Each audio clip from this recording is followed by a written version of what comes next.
एक दफा का जिक्र है। एक गांव में एक लड़की रहती थी जिसका नाम मानो था। वो हर किसी की मदद करती थी और हर किसी से प्यार से बात किया करती थी। उसकी माँ बचपन में ही गुजर गई थी। उसके पिताजी रमेश ने दूसरी शादी कर ली थी। मानो की सौतेली माँ काशी बहुत कठोर दिल की थी। वो मानो से हर वक्त घर का सारा काम करवाया करती थी और उससे बातें भी सुनाया करती थी और अपनी असली बेटी रानी को कुछ नहीं कहती थी और ना ही उससे घर का कोई काम कराती थी। इसलिए रानी और काशी मिलकर मानो पर हुक्म चलाया करते थे। मानो के पिता काम के सिलसिले में शहर से बाहर थे। मानो को पढ़ने लिखने का बहुत शौक था। एक दिन मानो बैठकर किताब पढ़ रही होती है क्योंकि उसका कल परीक्षा है। उसकी सौतेली माँ उसे आकर कहती है, अरे तू यहाँ आकर बैठ गई, जा जरा किचन में देख कितने गंदे बर्तन पड़े हैं, कौन धोएगा वो। छोटी माँ, कल मेरी परीक्षा है, थोड़ी सी पढ़ाई कर लेने दीजिए, नहीं तो मैं फेल हो जाऊंगी। अरे पढ़ लिख कर कौन सा तो कलेक्टर बन जाएगी, संभालना तो तुमने रसोई ही है ना, इसलिए अब जा और जाकर बर्तन धो। लगता है मार भूल गई है मेरी, याद दिलाऊं? ठीक है माँ, मैं जाकर सारे बर्तन धोकर आती हूँ। फिर मानो सारे बर्तन धोने चली जाती है। एक दिन काशी अपनी सगी बेटी को महंगे महंगे गाउन दिखाती है। ये देख मेरी बच्ची, पापा ने शहर से कितने सुंदर सुंदर गाउन भिजवाए हैं, इसे पहनकर तो मेरी बच्ची और भी सुंदर दिखने लगेगी। अरे सच में ये सारे गाउन मेरे हैं माँ? हाँ हाँ मेरी बच्ची, ये सारे गाउन तेरे लिए तेरे पापा ने भिजवाए हैं। उस मानो की बच्ची को तो मैं इसमें से एक भी नहीं देने वाली। तभी वहाँ आकर मानो कहती है, छोटी माँ, मेरे सारे कपड़े फट चुके हैं, क्या पापा ने मेरे लिए कुछ नहीं भिजवाया? तो क्या करेगी कपड़ों का, तू रानी के पुराने कपड़े पहन लियो। अपनी माँ की ये बात सुनकर रानी हंसने लगती है और मानो का मजाक उड़ाते हुए कहती है, तू इसी लायक है। रानी की ये बात सुनकर मानो बहुत उदास होती है और अपने कमरे में चली जाती है। कुछ दिनों बाद काशी किसी चीज के लिए रानी और मानो दोनों को बाजार भेज देती है। दोनों बाजार से गुजर रहे होती हैं। रानी ने नए कपड़े पहने हुए थे जबकि मानो ने वही पुराने फटे कपड़े पहने थे। तभी रानी के दो सहेलियां वहां आ जाती हैं जिनका नाम शीला और नीला था। अरे वाह रानी, आज तो तू इन कपड़ों में बहुत सुंदर दिख रही है, कहाँ से लाई है ये कपड़े तू? मेरे पापा ने शहर से भिजवाए हैं ये कपड़े। मानो, तुम्हारे लिए तुम्हारे पापा ने कुछ नहीं भिजवाया क्या?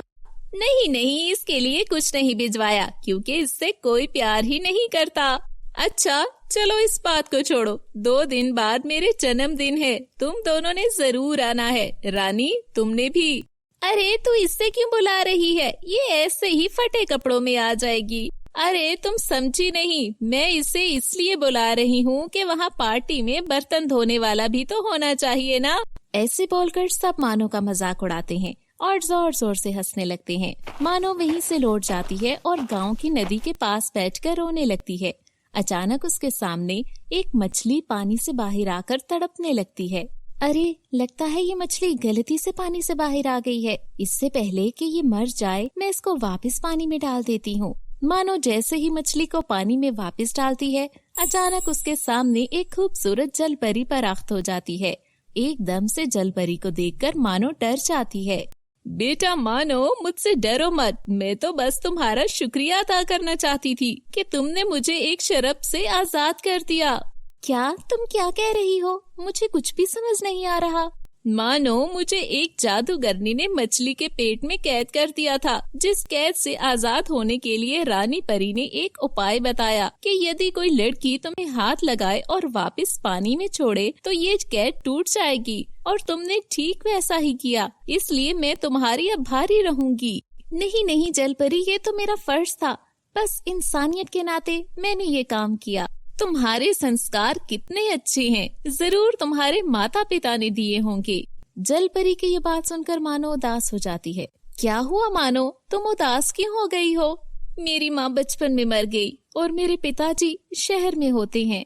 इसका मतलब तुम अनाथ हो? नहीं जलपरी जी, मेरे साथ मेरी सौतेली माँ और बहनें रहती हैं जो मुझे बहुत परेशान करती हैं। पिताजी ने मेरे लिए भी बहुत सारे कपड़े भिजवाए थे, मगर मेरी माँ ने सब अपनी सगी बेटी को दे दिए और रानी भी हर वक्त मेरा मजाक उड़ाती रहती है। तुम चिंता मत करो, मैं तुम्हारी मदद करना चाहती हूँ क्योंकि तुमने मेरी जान बचाई है। ऐसा कहकर जलपरी एक जादुई गाउन परख्त करती है और कहती है, ये लो, ये गाउन तुम रख लो। ये कोई मामूली गाउन नहीं है, ये जादुई गाउन है। अगर तुम ये पहन लो, सब तुम्हारी तरफ आकर्षित होंगे और जो जो काम इसको कहोगी ये करेगा। और याद रखना, ये तब तक ही काम करेगा जब तक तुम्हारा मन साफ है। जब तुम्हारे मन में लालच आ जाए, ये गाउन काम करना बंद कर देगा। इतना कहकर जलपरी गायब हो गई।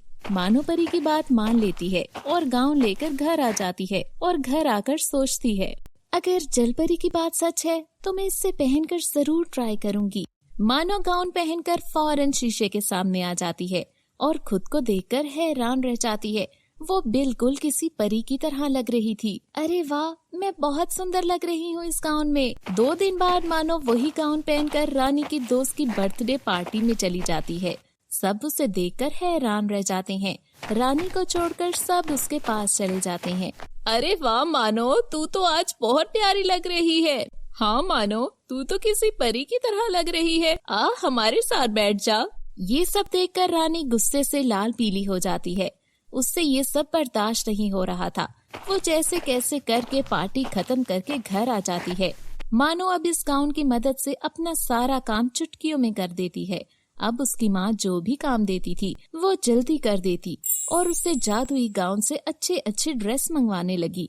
जब मानो को एहसास हुआ कि सौतेली माँ को उस पर शक हो रहा है तो उसने गाउन से कहा, ए जादुई गाउन, कोई ऐसा कमाल करो कि मेरी सौतेली माँ और बहन मुझसे बहुत प्यार करने लगे, बिल्कुल मेरी माँ की तरह। मानो के इतना कहते ही जादुई गाउन से एक सुनहरी रोशनी निकली और रानी और काशी में समा गई। अब वो दोनों मानो के पास आकर उसका बहुत ख्याल और प्यार करने लगी। उसके बाद सब एक साथ हंसी खुशी अपना जीवन बिताने लगे।